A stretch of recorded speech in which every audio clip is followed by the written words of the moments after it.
معاشرے کی بہتری کے لیے، معاشرے کو پاکیزہ بنانے کے لیے، جرائم کا کلا کما کرنے کے لیے، فحاشی اور ریانی اور بدکاری کے سدباب کے لیے ایک بہترین نظام دیا ہے، وہ ہے حدود کا، یعنی سزاؤں کا نظام، جن میں چوری کی حد اور قصاص اور حد زنا، شراب کی حد اور حد قذف یعنی جھوٹی بدکاری کی تہمت کی حد خاص طور پر نمایاں طور پر قرآن و سنت کے اندر ان کا ذکر ملتا ہے۔ السارق والسارقۃ فاقطعوا ایدیہما، چوری کرنے والا مرد اور چوری کرنے والی عورت، ان دونوں کا ہاتھ کاٹ دو۔ اگر یہ حد، یہ سزا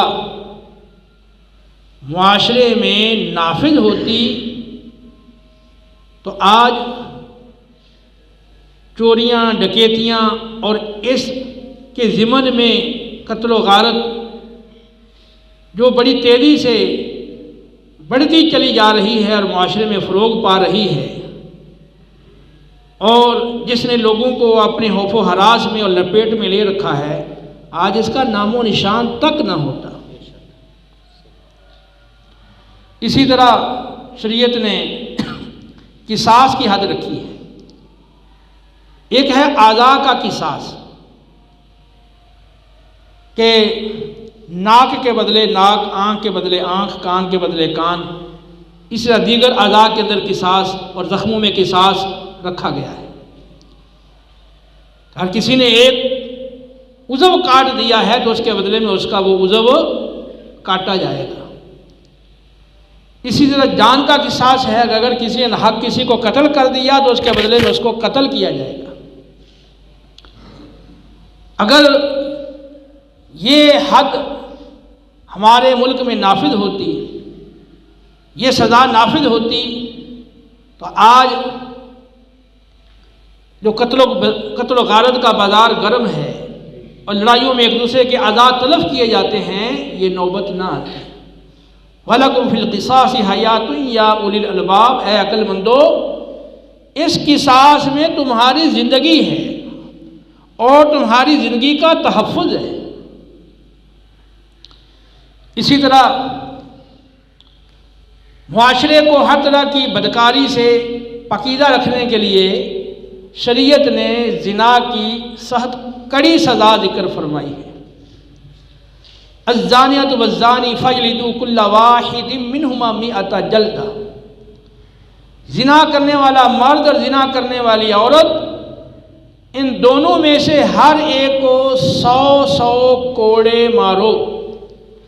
یعنی اگر وہ غیر شادی شدہ ہیں تو انہیں 100 کوڑے مارو۔ وَلَا تَأْخُذْكُمْ بِهِمَا رَأْفَةٌ فِي دِينِ اللَّهِ إِن كُنتُمْ تُؤْمِنُونَ بِاللَّهِ وَالْيَوْمِ الْآخِرِ، اگر اللہ اور یوم آخرت پر تم ایمان رکھتے ہو، اگر تم ایمان والے ہو، تو اللہ کے دین کی مقررہ سزا اور قانون کو نافذ کرنے میں اور قائم کرنے میں ان دونوں زانی اور زانیہ پر تمہیں کسی قسم کا کوئی ترس، کوئی رحم نہ آئے۔ ویسے تو شریعت مطہرہ کے اندر دوسرے مسلمان بھائیوں کے ساتھ حسن سلوک، ہمدردی، خیرخواہی، اخوت پر زور دیا گیا ہے، لیکن خاص جب معاشرے کو ان جرائم سے پاکیزہ کرنے کی بات آئی ہے تو وہاں شریعت نے کڑی سزا رکھی ہے۔ اور پھر آگے فرمایا ہے وَلْيَشْهَدْ عَذَابَهُمَا طَائِفَةٌ مِّنَ الْمُؤْمِنِينَ، اور جب یہ کوڑے مارے جائیں، یہ سزا دی جائے، ایک تو تمہیں ترس نہ آئے، اور دوسرا یہ ہے کہ مومنین کی ایک جماعت وہاں موجود ہو۔ اعلانیہ سزا دی جائے، اگر جیل کی بند کوٹھڑیوں میں سزا دے بھی دی جائے تو تب بھی مقصود پورا نہیں ہوتا کہ دیکھنے والوں کو عبرت حاصل ہو، ان کے اندر ڈر اور خوف پیدا ہو، اور جب وہ دیکھ کر آگے اس کا تذکرہ کریں تو سننے والوں کے اندر ڈر خوف پیدا ہو اور معاشرے کے اندر پھر کوئی وہ حرکت کرنے کی جرت نہ کرے۔ اور پھر اگر وہ شادی شدہ ہے تو اس کے لیے شرائط کے ساتھ وہ رجم کی سزا ہے۔ تو جس طرح یہ سزائیں ہیں، شراب کی سزا 80 کوڑے رکھی گئی، اسی طرح ایک ہے حد قذف، بدکاری کی جھوٹی تہمت کی سزا۔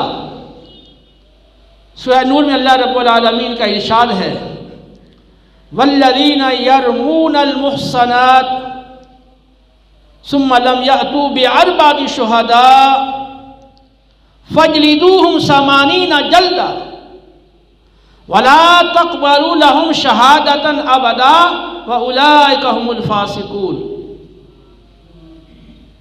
إلا الذين تابوا من بعد ذلك وأصلحوا فإن الله غفور رحیم۔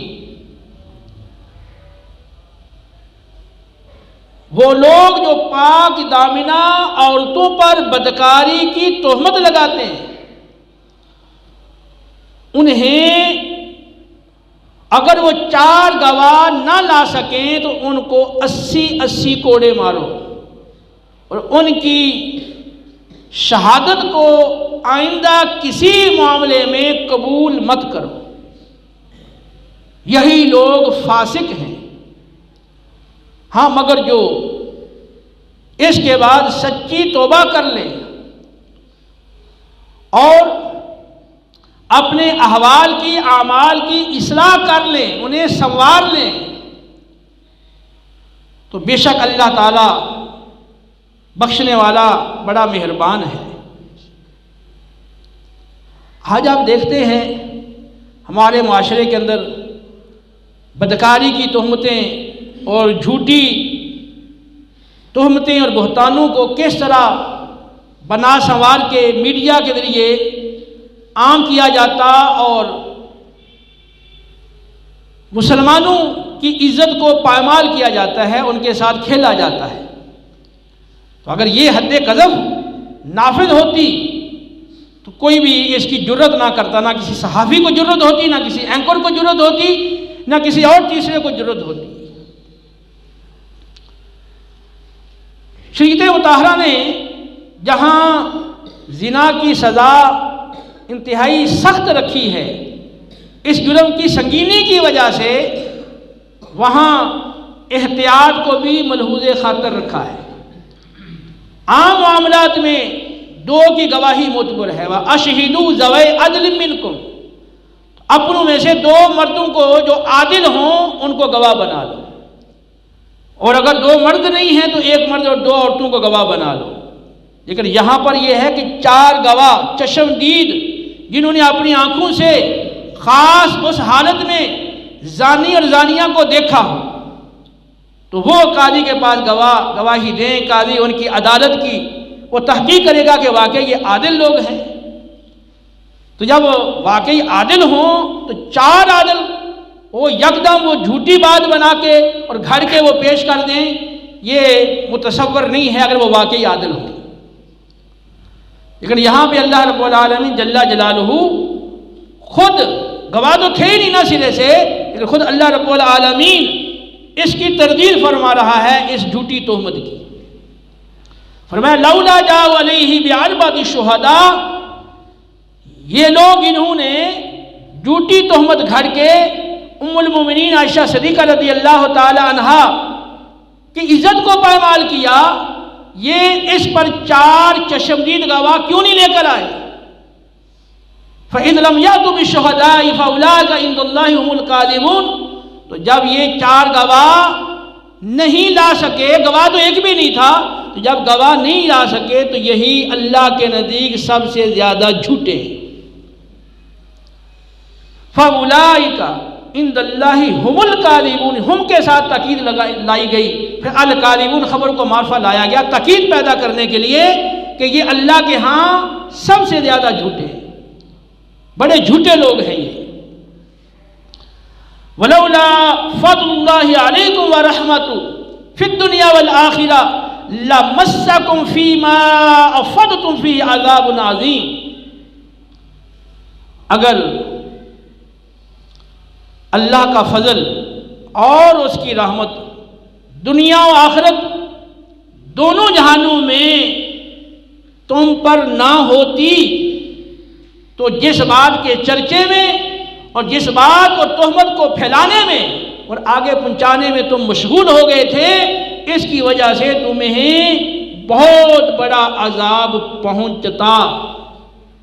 لیکن یہ اللہ کا تم پر فضل اور رحمت تھی کہ اللہ نے تمہیں توبہ کی مہلت دی، اور اللہ رب العالمین کا قانون بھی یہی ہے کہ وہ مہلت دیتا ہے۔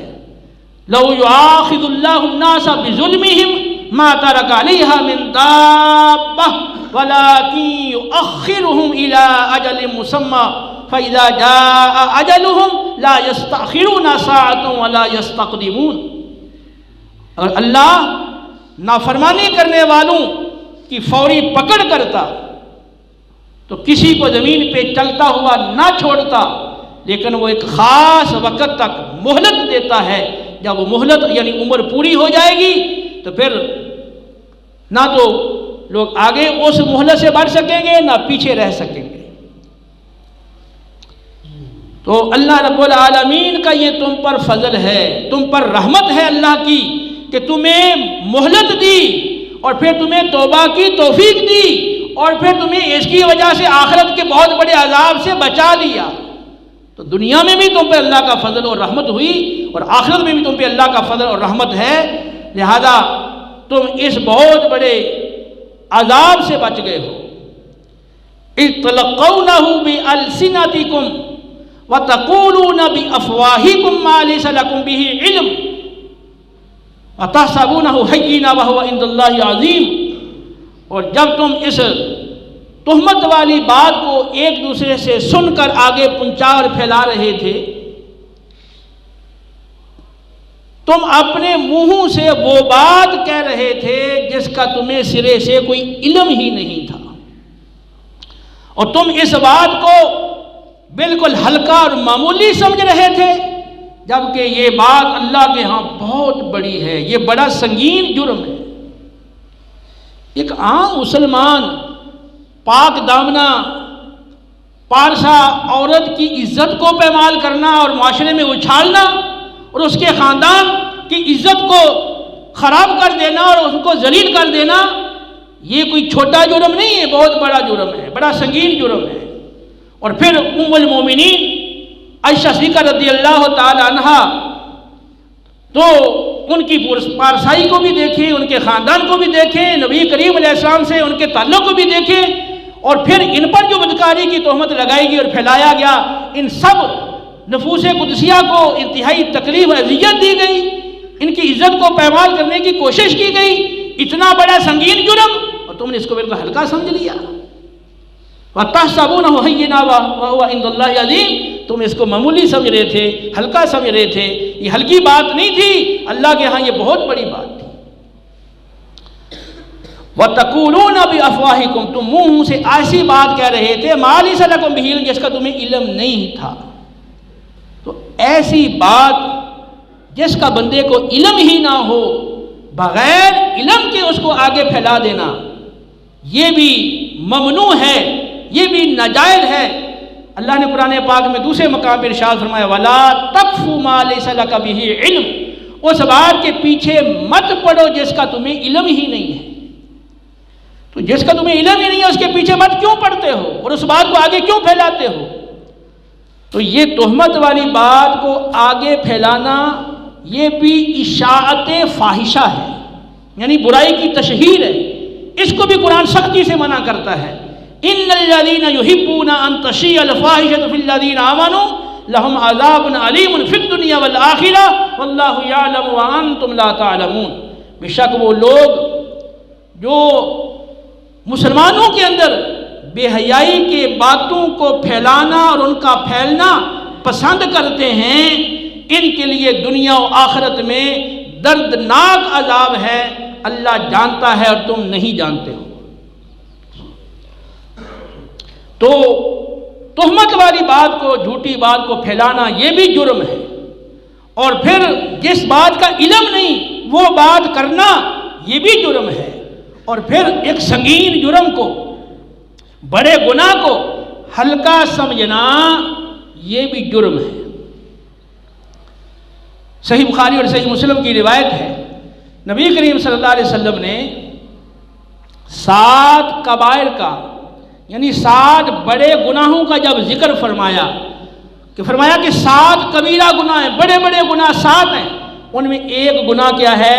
پاک دامنہ عورت پر بدکاری کی تہمت لگانا۔ تو یہ تہمت یہ بڑے بڑے 7 کبائر میں سے ایک ہے۔ تو نبی کریم صلی اللہ تعالیٰ علیہ وسلم نے اور بھی اپنے فرامین کے اندر اس کی قباحت اور شناعت کو بیان فرمایا ہے۔ اب ہمارے معاشرے کے اندر بڑے بڑے گناہوں کو بالکل ہلکا سمجھا جاتا ہے، اور جو زمانہ عہد نبوی سے دور ہوتا چلا جا رہا ہے، یہ غفلت بڑھتی چلی جا رہی ہے، کوتاہی بڑھتی چلی جا رہی ہے۔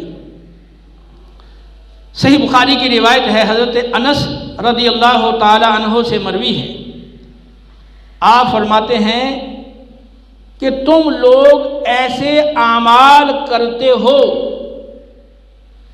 جو تمہاری نظروں میں بال سے بھی زیادہ باریک ہیں، یعنی بالکل معمولی ہیں، جبکہ ہم رسول اللہ صلی اللہ علیہ وسلم کے زمانے میں انہی کاموں کو مہلکات سے شمار کرتے تھے۔ تو یہ کام، یہ گناہ جن کو تم ہلکا سمجھ رہے ہو، بالکل معمولی سمجھ رہے ہو، بال سے بھی باریک سمجھ رہے ہو، تو نبی کریم علیہ السلام کا جب دور تھا تو ہم ان کو ہلاک کر دینے والے گناہوں میں شمار کرتے تھے۔ عبداللہ بن مسعود رضی اللہ تعالیٰ عنہ سے صحیح بخاری میں مروی ہے، آپ فرماتے ہیں کہ مومن گناہ کو اس طرح محسوس کرتا ہے جیسا کہ وہ ایک پہاڑ کے نیچے بیٹھا ہوا ہو اور ڈر رہا ہو کہ کہیں یہ میرے اوپر گر نہ جائے، جبکہ فاجر اور فاسق وہ گناہ کو یوں محسوس کرتا ہے جیسے اس کے ناک پر کوئی مکھی بیٹھی ہو تو اس نے ہلکا سا اشارہ کر کے اس کو اڑا دیا۔ تو جو مومن ہے، جس کے دل میں ایمان ہے، اللہ اور یوم آخرت پر جس کا ایمان ہے، اور جس کا حساب و کتاب پر ایمان ہے، جنت دوزخ پر ایمان ہے، رب کی بارگاہ کی پیشی اور مواخذے پر جس کا ایمان ہے، تو وہ تو ڈرتا ہے گناہ سے کہ کہیں اس میں میری گرفت نہ ہو جائے، آخرت میں کہیں میں ہلاک و برباد نہ ہو جاؤں۔ لیکن جو فاجر ہے، فاسق ہے، اس کو کوئی پرواہ نہیں، وہ بڑے سے بڑا جرم کر کے بھی وہ اس کو بالکل معمولی سمجھتا ہے اور بالکل ہلکا سمجھتا ہے۔ تو آج ہمارے معاشرے میں کتنے ایسے جرائم ہیں جن کو بڑا ہلکا سمجھا جاتا ہے، اچھے بھلے لوگ بھی اس کو کوئی جرم تصور ہی نہیں کرتے۔ الادب المفرد کی روایت ہے، رسول اللہ صلی اللہ علیہ وسلم نے صحابہ سے فرمایا، کیا تم جانتے ہو العدہ، چغلی کیا ہے؟ چغلی کسے کہتے ہیں؟ عرض کیا اللہ اور اس کا رسول بہتر جانتا ہے۔ فرمایا چغلی یہ ہے کہ آدمی ایک کی بات دوسرے تک پہنچائے اس طرح سے کہ ان کے مابین فساد ڈال دے۔ یہ صحیح سند کے ساتھ یہ روایت مروی ہے۔ تو دو آدمیوں میں سے ایک کی بات دوسرے تک، دوسرے کی پہلے تک پہنچانا اس نیت سے کہ ان میں فساد پیدا ہو جائے، جھگڑا پیدا ہو جائے، ناراضگی اور رنجیدگی پیدا ہو جائے، یہ ہے چغلی۔ اب ہمارے معاشرے میں چغلی کتنی عام ہے، حالانکہ یہ بھی سنگین جرم ہے۔ صحیح مسلم کی روایت ہے، نبی کریم صلی اللہ علیہ وسلم نے فرمایا کہ میں تمہیں انتہائی کبیر چیز اور انتہائی بری چیز کے بارے میں نہ بتلاؤں جب عرض کیا گیا کہ ارشاد فرمائیں تو فرمایا کہ کبھی ترین جو چیز ہے، بری چیز ہے جو سب سے زیادہ، وہ چغلی ہے جو لوگوں کے درمیان نفرت اور دشمنی کو پھیلا دیتی ہے۔ بخاری مسلم کی حدیث پاک نبی کریم صلی اللہ علیہ وسلم نے فرمایا بروز قیامت بدترین وہ شخص ہوگا جو دوگلا ہے، ایک کے پاس جاتا ہے تو کچھ اور بات کرتا ہے، جب دوسرے کے پاس جاتا ہے تو کچھ اور بات کرتا ہے، تو یوں دونوں کے درمیان وہ فساد برپا کرتا ہے۔ دوگلا آدمی قیامت والے دن بدترین شخص ہوگا۔ اور بخاری مسلم کی دوسری روایت میں ہے، ارشاد فرمایا کہ چغل خور جنت میں داخل نہیں ہوگا۔ مزید بخاری مسلم کی روایت میں ہے، ابن عباس رضی اللہ تعالیٰ عنہ اس کے راوی ہیں، نبی کریم صلی اللہ علیہ وسلم کا گزر دو قبروں کے پاس سے ہوا جن کے اندر عذاب مردوں کو ہو رہا تھا۔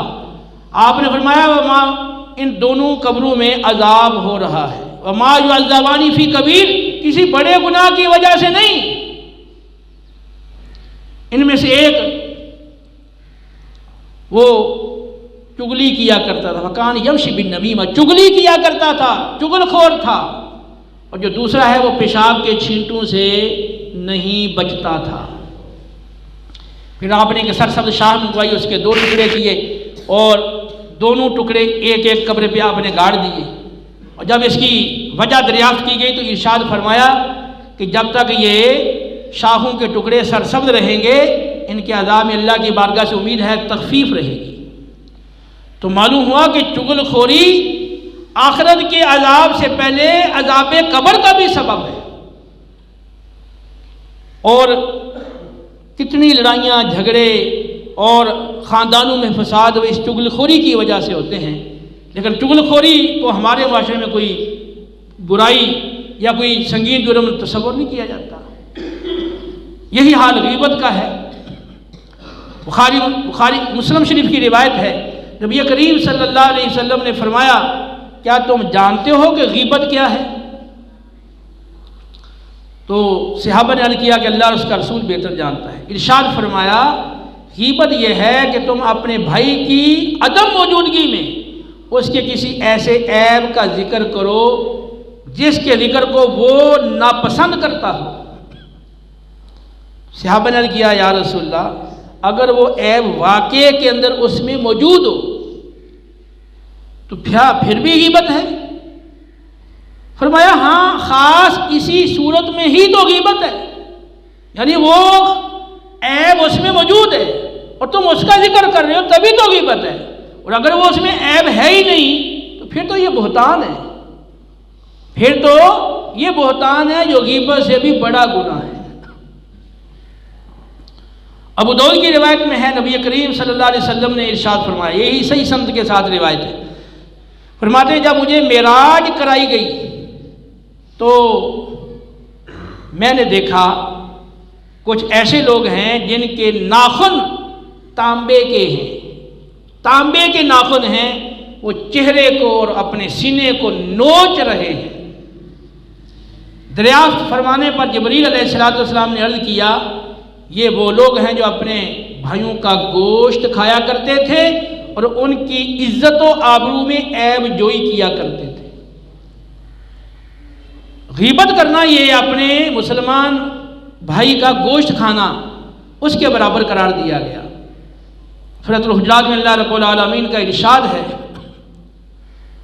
وَلَا يَغْتَبْ بَعْضُكُمْ بَعْضًا أَيُحِبُّ أَحَدُكُمْ أَن يَأْكُلَ لَحْمَ أَخِيهِ مَيْتًا فَكَرِهْتُمُوهُ وَاتَّقُوا اللَّهَ إِنَّ اللَّهَ تَوَّابٌ رَحِيمٌ۔ تو ایک دوسرے کی غیبت مت کرو۔ کیا تم میں کوئی یہ پسند کرتا ہے کہ اپنے مردہ بھائی کا گوشت کھائے؟ یقیناً تم اس کو پسند نہیں کرو گے، اور اللہ سے ڈرو، بے شک اللہ تعالیٰ بڑا توبہ قبول کرنے والا اور بڑا مہربان ہے۔ تو یہ کتنی سخت سزا ہے کہ لمبے لمبے تانبے کے ناخنوں سے جسم کے بعض حصے چہرے اور سینے کو نوچا جائے۔ یہ تو غیبت کا وبال ہے، لیکن جو بہتان ہے یہ غیبت سے بڑا گناہ ہے۔ حضرت عائشہ صدیقہ رضی اللہ تعالی عنہا پر جو لگایا گیا تھا وہ بہتان تھا، بہتان۔ تو اس حوالے سے یہاں فرمایا گیا کہ جب تم اس بہتان کو ایک دوسرے سے سن کر آگے پھیلا رہے تھے اور آگے پہنچا رہے تھے اور اپنے منہ سے وہ بات کہہ رہے تھے جس کا تمہیں بالکل علم ہی نہ تھا، اور تم اس سنگین جرم کو بڑا ہلکا سمجھ رہے تھے، جبکہ اللہ کے ہاں یہ بہت بڑی بات تھی، یہ بڑا سنگین جرم تھا۔ تو ایسی تہمت کی بات کو آگے پھیلانا یہ بھی جرم ہے، اور جس بات کا علم نہیں وہ بات کہنا یہ بھی جرم ہے، اور پھر وہ ایسی بات معاشرے کے اندر پھیلانا اشاعت فحشہ کے زمرے میں آتا ہے، تو یہ بھی جرم ہے، اور پھر یہ تہمت کو گھڑ لینا یہ خالص جرم ہے۔ تو گویا کہ یہ جو بات آگے نقل کی جا رہی تھی اس میں متعدد گناہ اور جرائم موجود تھے، تو یہ کوئی ہلکا گناہ نہیں تھا جس کو بعض لوگوں نے اس کو ہلکا سمجھا اور اپنی زبانوں سے ایسی باتیں کہہ ڈالی۔ تو اس میں ہمارے لیے درس ہے، ہمارے لیے اس میں سبق ہے، اور ان آیات میں ہمارے لیے ہدایت ہے، اللہ کی طرف سے ہمارے لیے یہ ہدایت ہے کہ اولاً کوئی شخص بھی کسی کے بارے میں جھوٹی تہمت گھڑ کے نہ پھیلائے، اپنے ذاتی دشمنی کی بنا پر اور اپنی ذاتی اناد کی بنا پر اور اپنے دنیاوی مفاسد اغراض فاسدہ کے حصول کے لیے وہ کسی کے بارے میں بہتان یا تہمت گھڑ کے نہ پھیلائے۔